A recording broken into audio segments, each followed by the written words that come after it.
समस्या विशेष को लेकर के ही बात मैं कर रहा हूँ।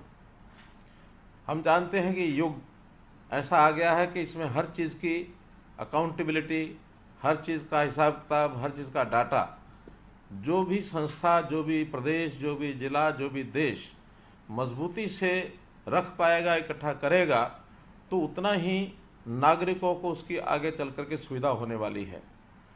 क्योंकि सेवाओं की संख्या बढ़ती जा रही है, योजनाओं की संख्या बढ़ती जा रही है, आबादी का, विकास का, ये भी एक प्रकार से बहुत बड़ी मात्रा में हम आगे बढ़ रहे हैं। न केवल स्थानीय तौर पर बल्कि जिला, प्रदेश, देश और अंतर्राष्ट्रीय स्तर पर भी बहुत चीज़ों का आदान प्रदान जब होता है तो उसमें हमारा जो हिसाब किताब, हमारा डाटा, वो निश्चित होना चाहिए। हमें ध्यान में है कि सबसे पहले आदमियों की गिनती ये शुरू हुई, सेंसस शुरू हुआ, हर 10 साल में सेंसस होता था।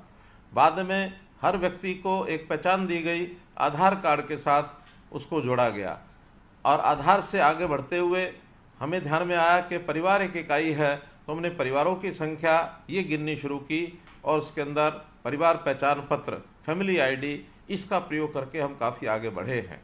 हमारा जो ज़मीन का हिसाब है वो भी हम एग्रीकल्चर का, लैंड का रेवेन्यू रिकॉर्ड, ये भी एक निश्चित मात्रा में रखते हैं। हर किसी ज़मीन का कोई ना कोई एक आईडी होता है, उसका एक नंबर होता है, उसी के हिसाब से हमारा व्यवहार आगे बढ़ता है।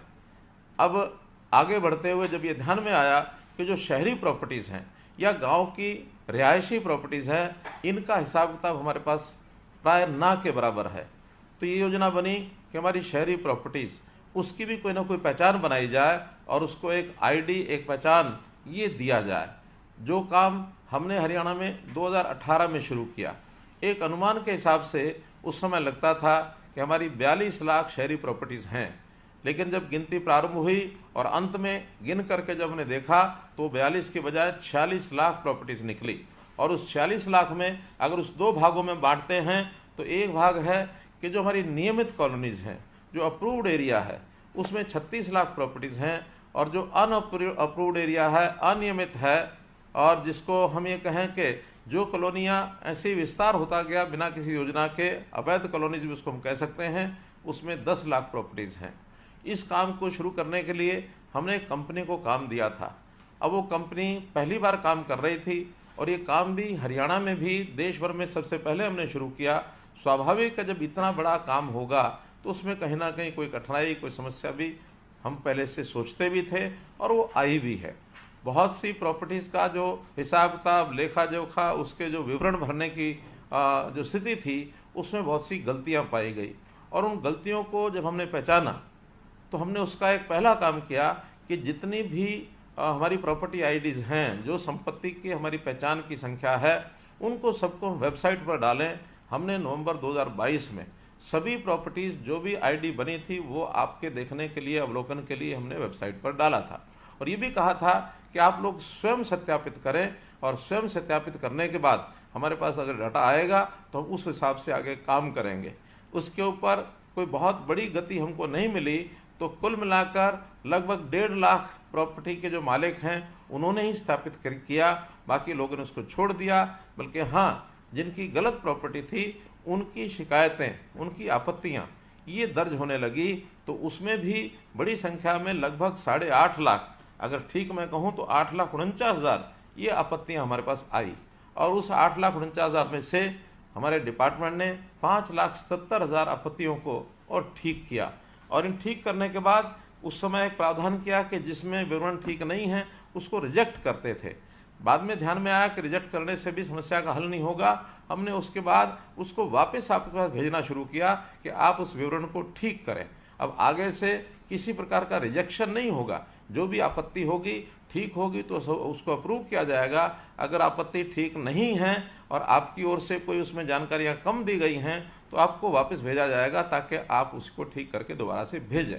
अब ये जब शिकायतें बढ़ी तो हमने उसके लिए एक और विशेष काम किया कि कैंप्स लगाने शुरू किए, और अभी पिछले दिनों में शनिवार और रविवार के दिन 2 दिन के जो कैंप लगाए थे उसके अंदर भी 20,000 से लगभग ये शिकायतें हमको प्राप्त हुई।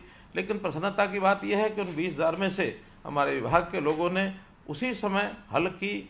धीरे धीरे 3 दिन में, 4 दिन में और भी जो संभावना थी हल करने की वो सब की, और 19,000 लोगों की आपत्तियां और उसके अंदर ठीक हुई हैं।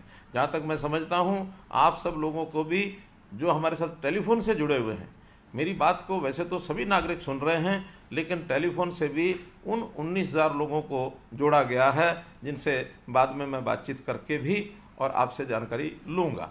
तो इस प्रकार इस काम को जब ध्यान में आया कि एक बहुत बड़ी त्रुटि रही है, तो मैंने स्वयं उसको निगरानी करनी शुरू की है, और स्वयं निगरानी करने के बाद एक संकल्प लिया है कि आने वाले 1 महीने में हम कोशिश करेंगे कि अधिक से अधिक कैंप लगाकर, अधिक से अधिक ऑनलाइन सिस्टम को आपसे जानकारी लेकर, और हम इन आपत्तियों को दूर करके और आपका जो आईडी है, प्रॉपर्टी आईडी है, उसको दुरुस्त करेंगे। प्रॉपर्टी आईडी से हमारी प्रॉपर्टी की पहचान बनेगी। वो प्रॉपर्टी, वो संपत्ति चाहे वैध कॉलोनी में है चाहे अवैध कॉलोनी में है, हर प्रॉपर्टी को एक नंबर मिलेगा। कोई भी व्यक्ति को ये नहीं कहा जाएगा कि आपकी कॉलोनी अवैध कॉलोनी इसलिए प्रॉपर्टी आईडी नहीं बनेगी। प्रॉपर्टी आईडी हर एक की बनेगी। कोई मकान अगर कई मंजिला भी है तो हर मंजिल की भी अलग प्रॉपर्टी आईडी होगी। जिसका मालिक अलग है उसकी प्रॉपर्टी आईडी भी अलग होगी। यदि कोई प्रॉपर्टी बट जाती है, उसको 2 भागों में बांटते हैं, तो उसकी प्रॉपर्टी भी 2 हिस्सों में और ये बनाई जाएगी। आगे तो विचार कर रहे हैं कि जब भी कोई नई कॉलोनी बनती है, चाहे हमारा डिपार्टमेंट शहरी विकास, हमारा जो प्राधिकरण है हरियाणा HSVP, तो ऐसा जो HSVP के सेक्टर बनेंगे, प्रारंभ में भले ही उनके एकड़्स, जब रॉ लैंड है तो उनके एकड़ के नंबर होंगे, उसका किला नंबर होगा, उसका एक एरिया होगा, लेकिन जब प्लॉट काट करके बेचने होंगे उनको, तो वो प्लॉट काट के तभी बेच पाएंगे जब हर प्लॉट की पहले से प्रॉपर्टी आईडी बना लेंगे। इसी प्रकार कोई डेवलपर भी अगर मकान बना करके बेचेगा, तो बेचने से पहले जितने मकान बने हैं उन क्रमांक के हिसाब से उसकी प्रॉपर्टी आईडी पहले बनाएगा। बाद में अगर किसी को बेचता है तो बेचने के बाद जो ओनरशिप जिसकी होगी उसका नाम उसमें बदल जाएगा। इसको बहुत स्मूथ एक सिस्टम बनाने वाले हैं। रेवेन्यू रिकॉर्ड के साथ भी इसको जोड़ेंगे। प्रॉपर्टी आईडी को खरीदार और बेचने वाला जब तहसील के अंदर जाएगा उसके साथ भी इसको जोड़ेंगे, ताकि आपकी आने वाली कठिनाइयाँ, जो आज तक कभी भी कोई भी व्यक्ति झगड़ा कर बैठता था कि ये प्रॉपर्टी मेरी है, ये उसकी है, कभी भी कोई अपने प्लॉट के एरिया के बाद एनक्रोचमेंट भी करता था, पड़ोसी शिकायत करता था, कभी हमारी ज़मीन पर दूसरा आदमी कब्जा कर लेता था, बाद में उसकी निशानदेही करानी पड़ती थी, तो बहुत से झगड़े और इसमें से उत्पन्न होते थे। अगर एक जानकारी मैं आपको दूं, तो आज के समय में अगर हम अपने न्यायालयों की जांच करें, जितने भी झगड़ों की संख्या है उसमें सबसे ज़्यादा झगड़े, सबसे ज़्यादा लिटिगेशन ज़मीनों के विषयों को लेकर के हैं। तो हमारा अगला जो लक्ष्य है, अपना टारगेट है, उसमें ज़मीनों के झगड़े, चाहे वो रिहायशी जगह के हों, चाहे वो हमारे औद्योगिक प्लॉट्स के हों, चाहे हमारे एग्रीकल्चर लैंड के हों, ज़मीनों के झगड़े कैसे समाप्त हों, या उस ज़मीन में कभी भी हमको अपनी पैतृक संपत्ति के बंटवारे के नाते भी जो समस्याएं आती हैं, उन समस्याओं को हम कैसे समाप्त करें। इसके लिए बहुत बड़ा एक काम है जिसको हमने करने के लिए साथ लिया है। हरसक जैसी जो हमारी ऑर्गेनाइजेशन है वो भी इसमें काम कर रही है। शहरों में ही नहीं तो हम ये गाँव में भी कर रहे हैं। गांव में जैसा हमको पता होगा कि लाल डोरा के अंदर पहले रजिस्ट्रियाँ नहीं होती थी, अब हमने लाल डोरा में भी रजिस्ट्री कराने के लिए और रेवेन्यू डिपार्टमेंट को कहा है, राजस्व विभाग को, कि वो भी सबकी रजिस्ट्रियाँ करके दें, ताकि उस लाल डोरा क्षेत्र के अंदर भी हम उसके मालिक बन सकें, रजिस्ट्री हमारे हाथ में आ जाए। तो रजिस्ट्री जब हमारे हाथ में होगी, निश्चित रूप से ही हम उसके एक मालिक बन जाएंगे, और मालिक बनने के बाद किसी को भी बेच सकते हैं, उसकी कीमत भी अच्छी मिलेगी। हमको बैंक से भी कहीं लोन लेना है तो लोन भी लिया जा सकता है। तो इस प्रकार से ये जो विषय है, ये शुद्ध एक प्रकार का टेक्नोलॉजी के ऊपर आधारित एक गवर्नेंस का एक विषय है। जो आज तक काम मैनुअल काम होते थे, मानवीय हस्तक्षेप से होते थे, उसमें बहुत सा भ्रष्टाचार भी चलता था। अब धीरे धीरे उसको सबको समाप्त करेंगे। मैं फिर से वही बता रहा हूँ आपको कि इस सारे विषय में कठिनाइयाँ बहुत आएंगी। उन कठिनाइयों को दूर करने का काम हमारा है। हमने ये संकल्प लिया है कि जब तक एक एक चीज़, एक एक कठिनाई इसकी दूर नहीं हो जाती है, तब तक मैं स्वयं इसको मॉनिटर करूँगा और आखिरी दम तक मॉनिटर करूँगा। मैं आपको विश्वास दिलाता हूँ कि जो संपत्ति आपकी है उसका 1 इंच ज़मीन का भी आपको कहीं नुकसान नहीं होगा, आपकी संपत्ति आपको मिलेगी, आप उसके मालिकाना हक उसका लेके रहेंगे। और इस नाते से इस काम को आगे बढ़ाने में यदि कोई आपको कठिनाई भी हुई है तो मैं समझता हूँ कि नया जब काम होता है तो उस नए काम के करने में स्वाभाविक है कुछ ना कुछ कठिनाइयाँ, चाहे वो विभाग हो चाहे आप और हम हो, कहीं ना कहीं कमी उसमें कठिनाई रह जाती है। तो इस कठिनाई कमी को दूर करने के लिए हमने ये जो प्रॉपर्टी आईडी का विषय शुरू कराया है, हरियाणा के सभी 88 शहरों में इसके कैंप लगाए जाएंगे। जितने कैंप में आप लोगों को जो सुविधा मिली है, बहुत अच्छा परिणाम निकला है कि इन 2 दिनों में 20,000 प्रॉपर्टीज़ की शिकायतें हमको मिली, जिसमें से विभाग ने 19,000 प्रॉपर्टीज़ का रिजॉल्व कर दिया, हल निकाल दिया। 1,000 मात्र बची हैं। हो सकता है उस 1,000 में कोई कमी रही हो, कोई डॉक्यूमेंट की कमी है, वो भी सब आपको यानी एक प्रकार से बताया जाएगा। जो काम आपके करने का आप करें। एक विभाग को मैं ज़रूर निवेदन कर रहा हूँ कि हम जब किसी प्रॉपर्टी आईडी के बाद उसका आगे एनओसी या एनडीसी नो ड्यू सर्टिफिकेट लेना होता है, उसमें कौन कौन से डॉक्यूमेंट हमको चाहिए उसका सबका एक लिस्ट हम अपने सभी जितने कार्यालय हैं स्थानीय निकाय के, उन सब में चिपका कर रखें। आम आदमी को भी पता होना चाहिए कि एनडीसी लेने के लिए मुझे कौन कौन से डॉक्यूमेंट चाहिए। ऐसे ही तहसीलों में रजिस्ट्री कराते समय भी कौन कौन से डॉक्यूमेंट की आवश्यकता पड़ेगी, वो सारे भी वहाँ हम राजस्व विभाग के माध्यम से वहाँ चिपका के रखेंगे, ताकि लोगों को पता लगे कि इस डॉक्यूमेंट के कारण से मेरी रजिस्ट्री रुकेगी। अब इन सब बातों को करने के पीछे उद्देश्य ये है कि हम लोग जो हमारी अवैध कॉलोनी बनाने का जो एक प्रचलन हो गया था, उसको समाप्त कैसे करें, और समाप्त करके हमारी जो प्रॉपर्टी है वो सही और एक प्रकार की नियमित तौर पर वो रहे, कभी कल को कठिनाई हमको ना आए। अनियमित कॉलोनियों का प्रचलन बंद करने के लिए हमें थोड़ी सख्ती भी करनी पड़ी है कि अनियमित क्षेत्र के अंदर अब रजिस्ट्रियां बंद करनी पड़ी।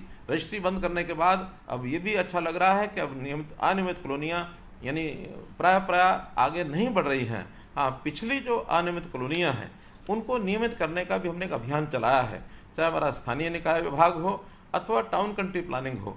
अभी तक 2000 कॉलोनियों की और नियमित करने के प्रार्थना पत्र ये हमको मिल चुके हैं। इन 2000 में हमारा स्टाफ, हमारे इंजीनियर्स सब उसके अंदर अप्रूव करने के लिए उसका सर्वे कर रहे हैं, और बहुत जल्दी जैसे हमने 2016 में लगभग 700 के आसपास कॉलोनीज को अप्रूव किया था, ऐसे ही इस वर्ष में 1000 से ऊपर कॉलोनीज जरूर नियमित होंगी।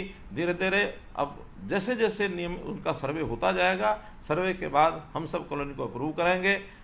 अभी तक एक शर्त थी कि हर कॉलोनी जिसको नियमित करना है उसका RWA का कोई ना कोई स्वरूप होना चाहिए। आज से मैं ये घोषणा करता हूं कि हम RWAs की आवश्यकता नहीं रहेगी। कॉलोनी का यदि एक व्यक्ति भी और कोई आकर के अपनी एप्लीकेशन देता है कि हमारी कॉलोनी अनअप्रूव्ड है, उसको अप्रूव किया जाए, उसका भी सर्वे कराया जाएगा, और सर्वे करा करके और हम आगे बढ़ेंगे। इन सब बातों को करते समय एक बात ज़रूर आपको मैं कहना चाहूँगा कि कई बार इस प्रोसेस में गलती हो जाती है। गलती होना कई बार मनुष्य के हाथ में नहीं होता, लेकिन गलती और गलत इसमें बहुत थोड़ा अंतर है। गलती और गलत में भले ही ई की मात्रा का अंतर है, लेकिन इसके अंदर बड़ा जो अंतर होता है वो होता नियत का। हमारी नियत गलत करने की नहीं है। हम किसी भी तरीके से हम आपको सुविधा पहुंचाने के लिए ये सब काम कर रहे हैं, और इस पर काम करते हुए पूरी निगरानी से इस काम को किया जाएगा। अभी विश्लेषण करते समय ध्यान में आया कि बहुत से प्रॉपर्टी होल्डर्स जो उन्होंने अपना रिकॉर्ड दिया हुआ है म्यूनसिपैलिटीज़ में, वहाँ उनका एड्रेस, नाम, पिता का नाम ये तो हैं, लेकिन कईयों में फ़ोन नंबर्स नहीं हैं। मैंने आज ही विभाग को निर्देशित किया है कि फ़ोन नंबर इकट्ठा करने के लिए जहाँ जहाँ नहीं है वहाँ घर में जा कर के उनके चाहे फ़ोन नंबर लेकर के आएँ, चाहे फैमिली आईडी लेकर के आएँ, लेकिन एक बड़ी फोर्स लगभग 1000 आदमियों की अगले 1 महीना काम करके, और ऐसे जिनके फ़ोन नंबर्स नहीं हैं उनका घर घर जाके सर्वे करके उनको फ़ोन नंबर्स लाएंगे, ताकि आपको इन सब कामों के लिए आगे कोई भी चीज़ कठिनाई उसमें ना आए। तो इस प्रकार से इस काम को करने में हम लोग आगे बढ़ें, और मैं समझता हूँ कि एक बड़ी समस्या को झेलते हुए, इसका हल करते हुए हम भी आगे बढ़ रहे हैं। 1 महीने के बाद ये सब समस्याएं हल हो जाएंगी, ताकि जिस व्यक्ति की प्रॉपर्टी आईडी नहीं बनी है प्रॉपर्टी आईडी बन जाए, और जिसकी आईडी बन गई उसको अगर कहीं उस ज़मीन का व्यवहार करना है, बेचना खरीदना है, तो उसको एनडीसी का एक सर्टिफिकेट मिल जाए।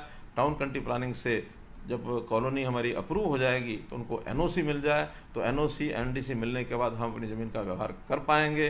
तो भले ही आज तक इन चीज़ों का ध्यान नहीं किया गया था, लेकिन